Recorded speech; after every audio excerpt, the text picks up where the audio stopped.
C'est que toute la salle est pleine, et que donc toutes les classes sont arrivées. Voilà. Vous êtes nombreux. Bienvenue à vous. Alors, ma place est juste là pour représenter ma fille, en fait, qui est Aliénor, qui est la créatrice de ce prix littéraire, qui est venue en rencontre ce matin, qui est repartie en classe cet après-midi, mais il y a quand même du monde. Voilà, donc je voulais vous remercier d'être présent pour cette deuxième année du prix Citrouille Verte. Donc les enfants vous expliqueront ensuite de quoi il s'agit précisément. Donc les enfants tenaient à remercier, donc ils m'ont demandé de remercier la MLC pour l'hébergement, en particulier donc Sébastien qui s'occupe de la salle et du planning, et Catherine qui s'occupe de la communication. Donc normalement Sébastien est peut-être caché quelque part par là. Oui, là. Il est parti? Non, non. Alors, le comité de sélection est composé de 10 enfants actuellement, donc Aliénor, naturellement que je remplace aujourd'hui. Les autres 4 membres fondateurs de ce prix sont Zoé, Elliot, Oscar et Victor, que j'appelle, qui sont sur scène aujourd'hui. Ça y est, t'as perdu ton frère. Ah non, chacun de vous. Waouh, classe. Ils ont travaillé entre eux. Ils ont été ensuite rejoints par Chloé, Enola, Gaël, Louis et Romance. Et donc, on tenait à remercier, donc je sais qu'il y en a certains qui êtes... Tiens, vous êtes connus. Il y en a certains qui sont en classe avec Cyril, que l'on remercie vraiment beaucoup pour le bulletin de vote. Et donc, tous les enseignants qui amènent leur classe. Voilà. Donc, je vais vite fait vous expliquer le bulletin de vote. Après, ils vous expliqueront comment fonctionne le prix. D'ici la fin de l'année, vous aurez un petit bulletin de vote. On ne vous demande pas de choisir qu'un seul livre, en fait. On vous demande de noter ce que vous avez lu. Si vous avez lu 4 livres, vous notez 4 livres. Si vous avez lu 3, vous notez 3, etc. Vous mettrez de 1 à 5 citrouilles vertes. Si vous avez adoré toute la sélection, vous pouvez mettre 5 citrouilles vertes aux 4 romans. Si vous avez lu juste un livre, vous pouvez mettre une note à un seul livre. D'accord ? Et le gagnant est celui qui a une meilleure moyenne. Donc à partir de là, on confie aux enseignants le rôle de vous expliquer en mathématiques ce que c'est qu'une moyenne. Bon courage. Je laisse la parole aux enfants. Je crois que c'est Victor qui devait parler en premier, puis après tu passes à ton frère. Bonjour. Le prix Citrouille Verte est un prix littéraire organisé par des enfants, plusieurs enfants, comme Delphine vient de le dire. Et le prix Citrouille Verte, le prix littéraire, est plusieurs livres choisis, comme tous ceux de cette année. Il y a Mathieu Hidalf, le génie de la bêtise, Le fils du traître, Malenfer, la forêt des ténèbres, et aujourd'hui c'est Adèle, licorne malgré elle, de Ludivine Irola, qui est là avec nous. Le gagnant de l'année dernière, Paul Ivoire, pour son livre Pour renard vipère, Albin, sélection Non mais c'est moi, c'est toi qui me donne. année à Béatrice et Guémard, les espions du pharaon. Un le fils du traître. Donc elle sera là le 14 mai. Fleurus, Christophe Maury, Mathieu Hidalf, le génie de la bêtise. Elle sera là le 19 mars. Et Cassandra O'Donnell, Malenfer. Elle sera là le... Alors, La ce sera Marion. un mardi, un changement de date par rapport à ce que vous avez dans les livres qu'on vous a passé, ce sera le mardi 14 janvier. Ludivine Irola, Adèle, licorne malgré elle, Poulpe Fiction. Maintenant.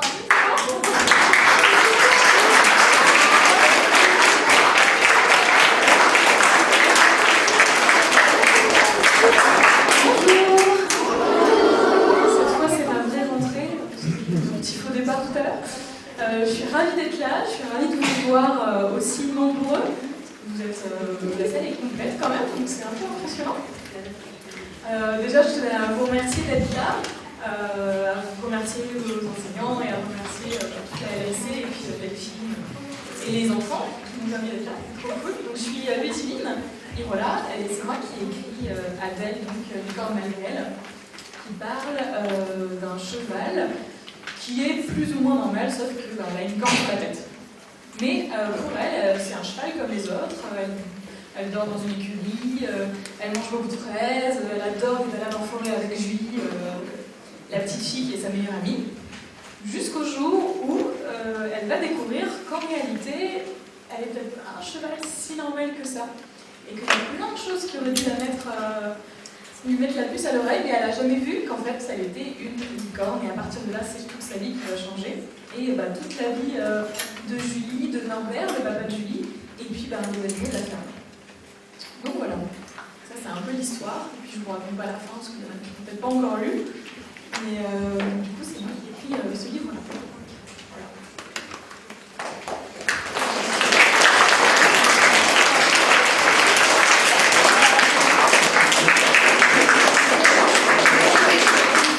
Alors, à partir de là, on va vous proposer un petit jeu qui est que vous allez pouvoir poser des questions à Ludivine. Pour ça, il va falloir lever la main. Et on a l'équivalent d'un bâton de parole qui s'appelle un micro. Donc le micro va passer dans la salle, c'est les enfants qui vous le passeront. Vous ne posez pas de questions si vous n'avez pas le micro. Vous vous écoutez entre vous, de toute façon, parce que vous ne posiez pas plusieurs fois la même question. Et vous vous écoutez bien entre vous, d'accord? Donc vous ne mettez pas plein de bruit, etc. Et donc c'est c'est vous qui allez poser des questions. Tiens, Héloïse, j'ai vu que tu levais la main. Allez hop.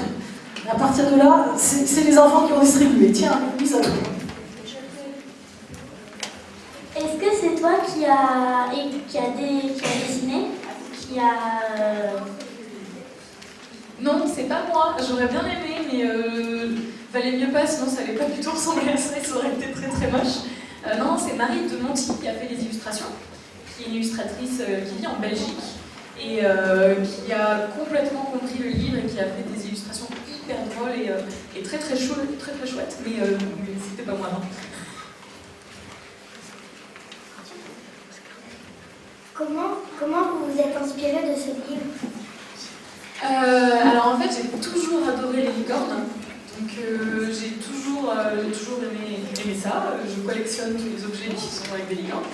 Un jour, on m'a dit, mais tiens, tu ne voudrais pas écrire un livre avec des licornes? Et je me suis dit que c'était la meilleure idée du monde. Je suis même étonnée de ne pas avoir eu l'idée moi-même. Mais du coup, quand on m'a dit ça, il y a eu plein d'idées qui me sont venues. Et j'avais envie de faire une licorne qui soit un peu faux-folle, très attachante et qui vive dans une ferme et qui ne sache pas en fait qu'elle est une licorne. Je trouvais que c'était vachement intéressant qu'elle l'apprenne elle-même, alors que vous, quand vous le lisez, vous le savez déjà en fait. Donc je trouvais ça plutôt chouette. Pourquoi le livre s'appelle Adèle, la licorne malgré elle?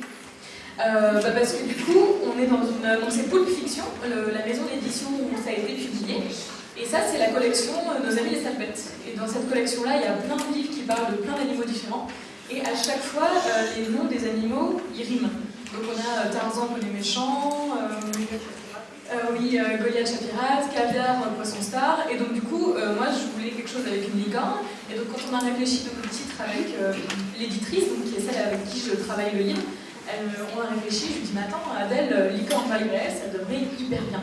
Et donc du coup, on a atterri sur ce titre-là. Mais on a mis un moment à le trouver quand même. Pourquoi Adèle, il parle notre nom? Pourquoi parce que du coup, je voulais que ça rime avec malgré elle. Et comme licorne malgré elle, ça parlait bien le fait qu'elle ne savait pas elle-même qu'elle était une licorne. Du coup, à partir de là, on a trouvé, puis au début, on avait Christelle, mais on n'a pas aimé plus que ça, Christelle. Et ensuite, on a trouvé Adèle, et on trouvait qu'Adèle, c'était hyper joli et que ça lui allait super bien. Du coup, c'était Adèle. Combien d'habitants a écrit le livre? Alors, je l'ai écrit assez vite, en fait. En fin de compte, je l'ai écrit assez vite. Je l'ai fait en 2 mois et demi.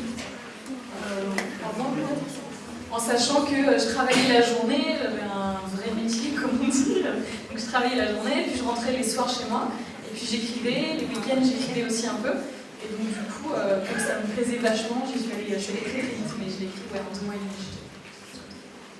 Comment se passe le processus pour écrire le livre? Alors, en fait, il y a plein d'étapes différentes. Donc déjà, il faut avoir l'idée du livre. Donc une fois que je savais que je voulais écrire un livre, du coup, pour les enfants sur les licornes, et que je voulais quelque chose d'assez drôle et de très frais, ensuite il fallait trouver des idées et faire tout le roman, c'est-à-dire qu'est-ce qui allait se passer, comment elle allait découvrir que c'était une licorne, trouver tous les personnages aussi. Et donc à ce moment-là, je fais des brouillons pour savoir où je vais, et ensuite je me mets à écrire, et ensuite je travaille avec donc une éditrice qui est là pour m'aider en fait, et me dire là ça va bien, là ça marche moins bien, ça tu devrais changer. Et ensuite ça passe en imprimerie, donc c'est là où on imprime les livres, et il y a toutes les couvertures, toutes les pages sont assemblées et collées entre elles, et ensuite envoyées en librairie. Donc c'est assez long en fait, ça met plus d'1 an environ, je dirais, à faire du début à la toute fin jusqu'à ce que vous l'ayez entre les mains. Y aura-t-il une suite de Licorne Michael? Bah j'aimerais bien. J'aimerais bien, j'ai déjà des idées, mais pour l'instant c'est pas encore officiel, c'est pas prévu. Mais j'y réfléchis et pourquoi pas, ouais, ce serait chouette.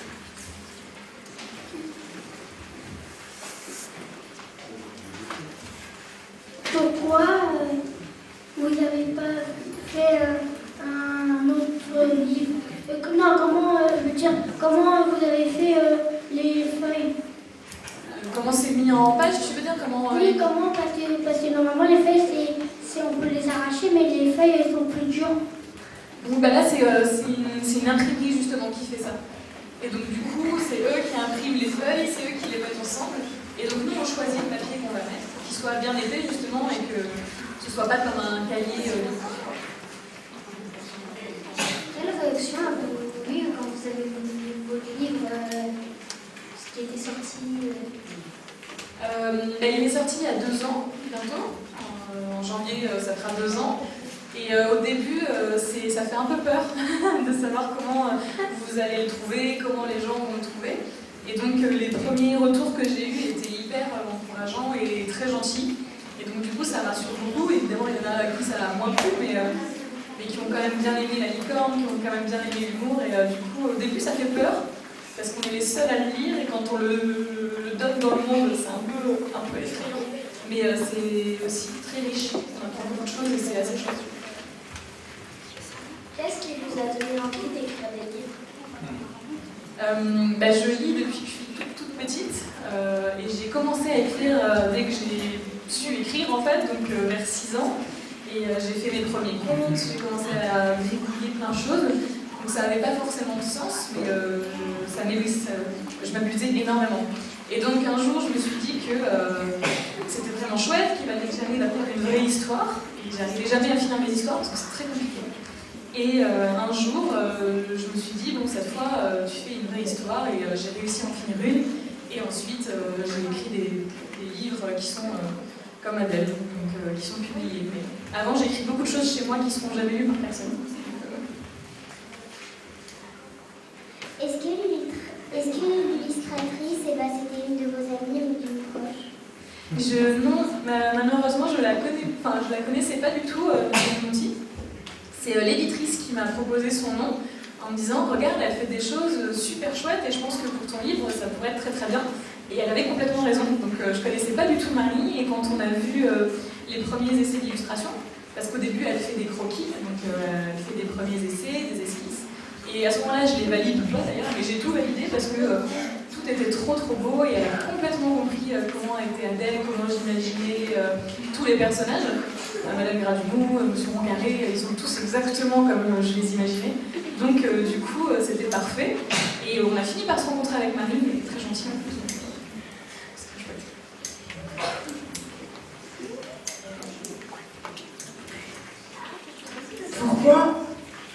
Pourquoi vous avez fait une histoire sur la joie et pas sur la peur? Il y a ça parle un peu de la peur quand même, parce que finalement Adèle, elle est pas super joyeuse quand elle apprend qu'elle est une licorne. Au contraire, Julie change beaucoup à ce moment-là, et donc elle a peur de sa réaction, et elle sait pas pourquoi tous les villageois de Foxylange lui tombent un peu dessus. Donc mais oui, avant tout, j'avoue, je voulais un roman qui soit un peu drôle, qui soit un peu frais. Et donc elle est d'abord joyeuse, j'avoue, majoritairement un peu folle. mais elle a aussi un peu peur vers la fin.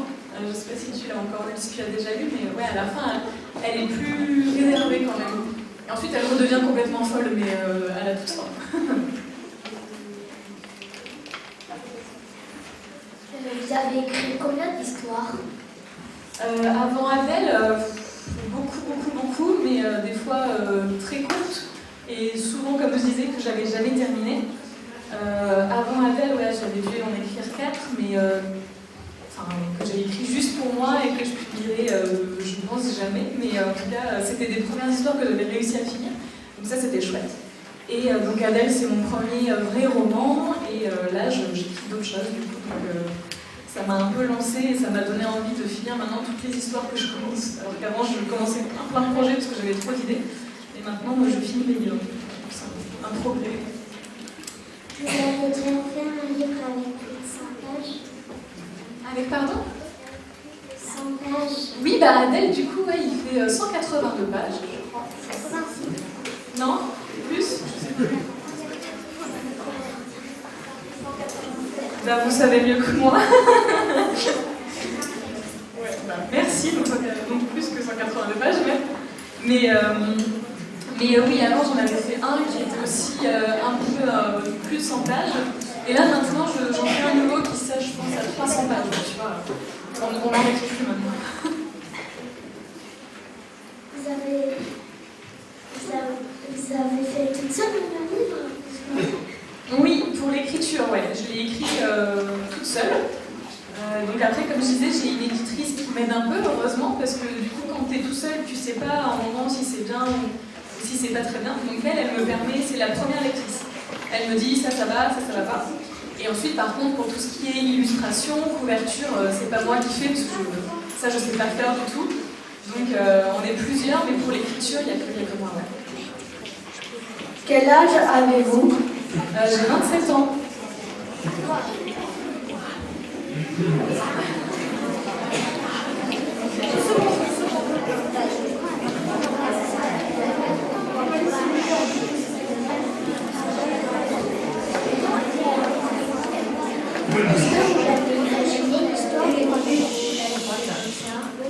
Oui, j'ai tout imaginé, ouais. D'abord, je voulais faire la licorne, donc il a fallu que j'invente complètement Adèle, que je me demande à quoi elle ressemblait, comment elle était, quelle était sa personnalité. Et puis ensuite, je lui ai donné des copains, donc j'ai mis plein d'animaux dans une ferme. Donc j'ai inventé tout, mais après, il y a plein de choses qui viennent aussi de ce que j'ai vécu. Quand j'avais votre âge, j'habitais dans un village qui s'appelait Sauxilange, donc dans le livre c'est Fauxilange, donc on n'est pas loin. Et j'avais un copain qui avait une ferme avec une chèvre très méchante, c'était très vénère, et du coup ça m'a inspiré Fougère. Et il y a plein de choses comme ça qui sont inspirées en fait de choses que j'ai vécues.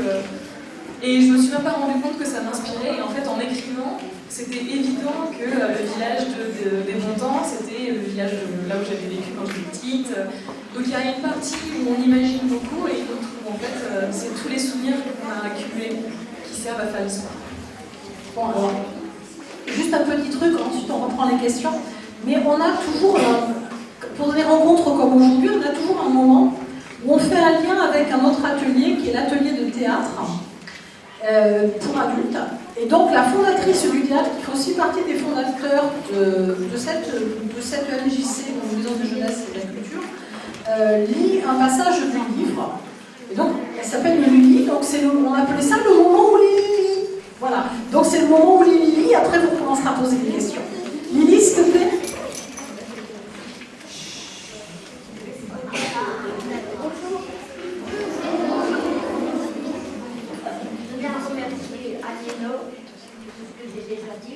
Grâce à elle, je me retrouve dans les bouquins pour la jeunesse, étant donné que je lis beaucoup plus du Shakespeare, du Victor Hugo. Celui-ci, il est super. Je vous conseille. Je vais vous en lire un tout petit passage. On ne change pas une famille qui gagne. Après ma malheureuse aventure avec Fougère, Toto est venu me trouver pour me dire qu'elle était très déçue de ne pas avoir été interrogée pendant mon enquête sur la chambre. Quand je lui ai posé la question, elle a refusé de me répondre. Elle a roulé à tout à l'heure vers les salades. Jusqu'à nous alors, je garde donc en tête que la chance consiste à laisser les bonnes choses arriver, comme de récupérer une carte d'Unis quand elle n'a plus faim, d'aller cueillir des fraises avec Norbert et sa fille sous un sublime soleil. C'est exactement ce que je suis en train de faire. Mon activité préférée. Normalement, je devrais les aider à les mettre dans le panier. Le plus souvent, une pour le tabac, 3 pour lui, sa peur et tout ça, des rechettes. Alors, Julie, comment se passe les leçons du piano? À vous de s'y être facile. Merci.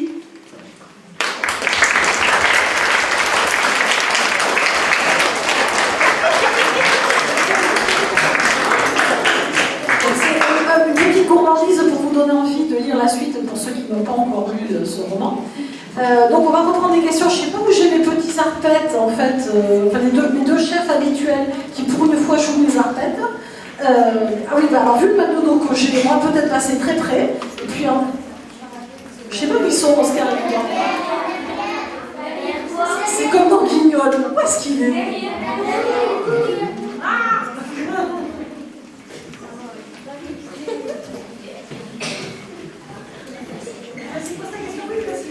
Pourquoi Adèle ne veut pas devenir une licorne? Parce que Adèle, elle veut être un cheval normal en fait. Elle se dit que si elle est une licorne, les gens ne vont plus l'aimer pour elle, parce qu'elle est Adèle, mais ils vont l'aimer parce qu'elle est d'abord une licorne et qu'elle peut exaucer tous leurs souhaits et que voilà, elle peut faire apparaître des piscines de chocolat ou des montagnes de gâteaux. Et elle se dit, moi je veux qu'on m'aime parce que je suis Adèle et que je suis drôle et maladroite et un peu